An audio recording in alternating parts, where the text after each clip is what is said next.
Fala pessoal, beleza? Mais uma questão resolvida da prova de 2021 da SpaceX. Essa questão novamente do modelo A da prova dizia o seguinte: dois blocos A e B, livres de ação de quaisquer forças externas, movem-se separadamente em um plano horizontal cujo piso é perfeitamente liso, ou seja, sem atrito, antes da colisão, tá? O bloco A tem massa ma igual a 1 kg e move-se com uma velocidade va igual a 1 metro por segundo, na direção do eixo y, no sentido indicado no desenho. Ou seja, a gente tem aqui o bloco A com a massa de 1 kg e a velocidade de 1 metro por segundo para baixo, beleza? Já o bloco B, ele tem massa também de 1 kg, ele está indicado aqui, e move-se com velocidade VB igual a 2 metros por segundo. E aqui, ó, nessa inclinação de 60 graus com o eixo vertical, beleza? Conforme indicado no desenho. Após a colisão, movimentam-se juntos em um outro piso, só que agora rugoso, com coeficiente de atrito cinético mi-cinético igual a 0,1. O conjunto dos blocos A e B, agora unidos, percorreu até parar a distância de... E a gente vai ver qual dessas opções aqui. Tranquilo? Ele dá aqui algumas informações sobre o seno de 60 e o cosseno de 60. E a gente vai trabalhar essa questão já sabendo que dois assuntos principais estarão envolvidos. O primeiro será conservação da quantidade de movimento, e o segundo, o teorema da energia cinética, que relaciona o trabalho realizado com a variação da energia cinética, beleza? Então vamos lá resolver essa questão. Basicamente, pessoal, vocês têm que saber que ocorre aqui uma situação onde há conservação da quantidade de movimento. A gente pode dizer que a quantidade de movimento antes é igual à quantidade de movimento depois, tranquilo?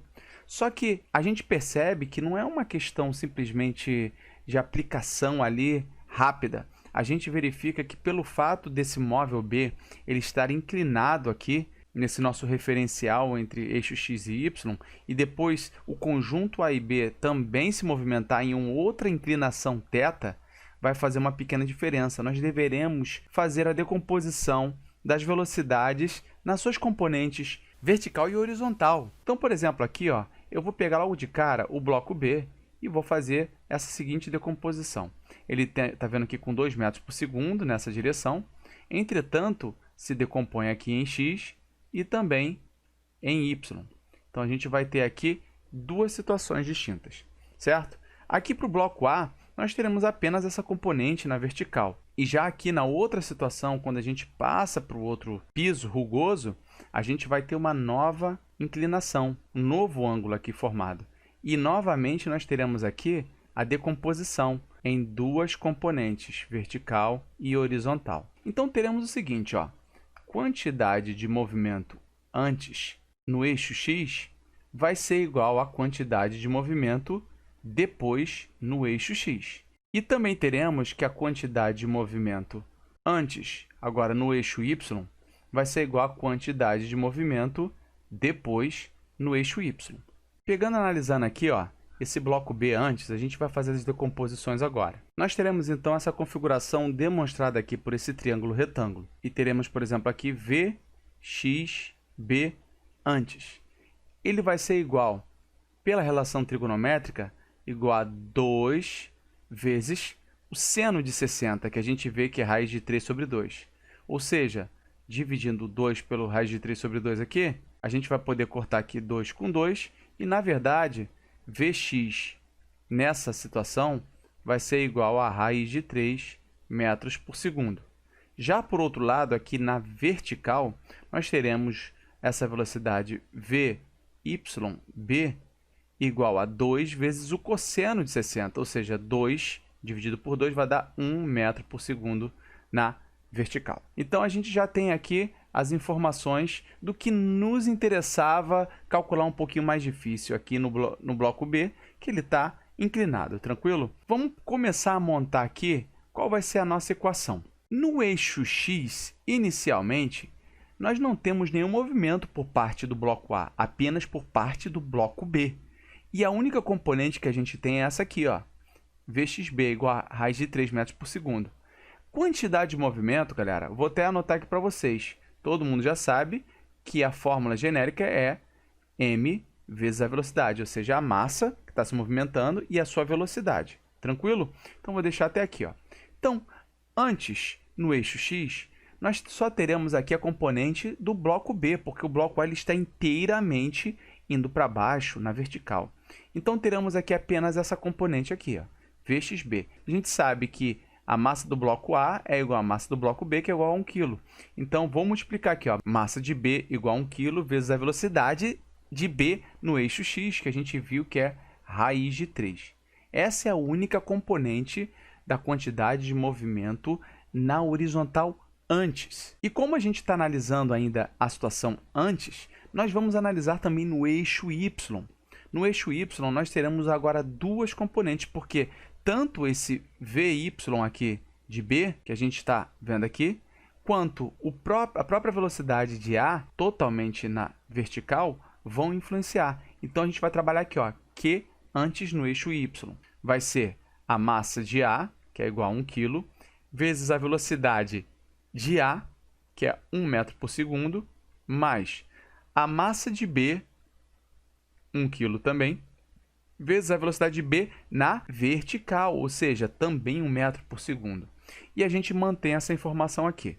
A gente já calculou as componentes no eixo x e y referente à quantidade de movimento antes do choque. Agora a gente vai começar a pensar após o choque o que acontece. Novamente, a gente vai ter, galera, eu vou até apagar aqui essa situação, vou apagar aqui para a gente ter espaço. Nós teremos agora aqui a nova situação, certo? Onde deveremos novamente fazer aqui quais são os vetores. Nós teremos aqui, por exemplo, o bloco A e B se movimentando nessa inclinação.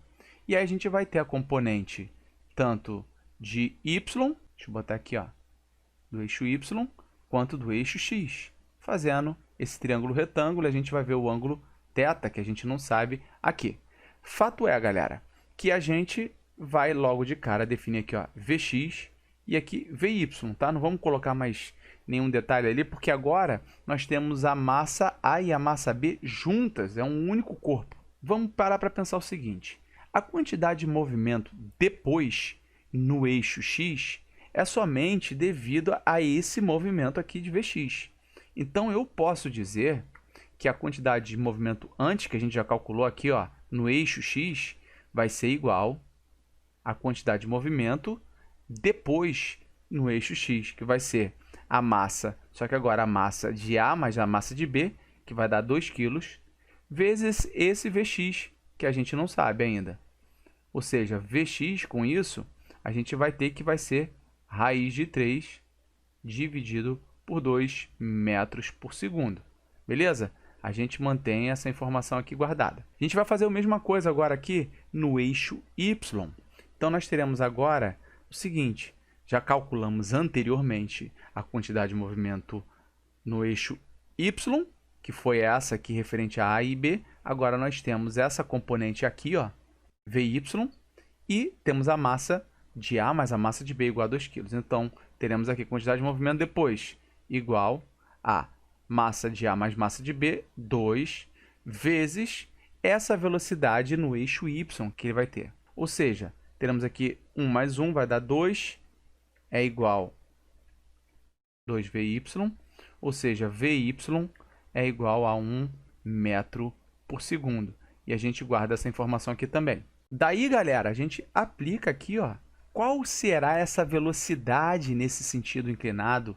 Vai ser essa velocidade aqui. A gente vê um triângulo retângulo e basicamente o módulo dele vai ser o seguinte, v ao quadrado é igual a vx ao quadrado mais vy ao quadrado. Assim teremos que v ao quadrado vai ser igual a vx ao quadrado, aqui no caso vai ser 3 dividido por 4, 3 quartos, mais vy ao quadrado, que é 1 ao quadrado, que dá o próprio 1. Com isso, nós teremos aqui 7 quartos. Ou seja, podemos dizer que v ao quadrado é igual a 7 quartos. Dito isso, galera, faltou espaço aqui. Eu já sei algumas informações. Eu já sei, por exemplo, que essa velocidade, vou até redesenhar aqui, galera, só para vocês verem como é que vai ficar a situação. Nós teremos aqui uma velocidade igual a raiz de 7 quartos, certo? Raiz de 7 quartos.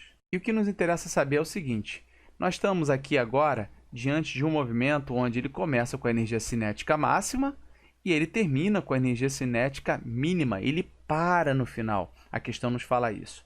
Com isso, nós sabemos também que nós temos ali um coeficiente de atrito cinético igual a 0,1. E aí o que acontece? Nós teremos aqui uma força de atrito que vai ser uma força dissipativa, que vai acabar consumindo aquela energia cinética inicial do movimento nessa direção e vai fazer com que pare no final. Com isso, nós utilizaremos o famoso teorema da energia cinética, que diz o seguinte: o trabalho realizado nessa dissipação vai ser igual à variação da energia cinética. Basicamente, o trabalho realizado aqui vai ser um trabalho resistente, um trabalho negativo, porque ele vai estar dissipando energia, e ele vai ser, então, negativo. Vamos colocar aqui o menuzinho, e vai ser basicamente, a gente já sabe que trabalho é igual a força vezes a distância, ou seja, teremos aqui, trabalho vai ser igual a força, no caso, qual é essa força que está dissipando energia? Força de atrito, vezes a distância d, que vai ser percorrida aqui, que a questão está querendo saber, é igual à variação da energia cinética. No final, ele chega aqui em repouso, ele para no momento final, ou seja, a energia cinética final é igual a zero, menos a energia cinética inicial, que é aquela decorrente dessa velocidade que a gente acabou de calcular, ou seja, menos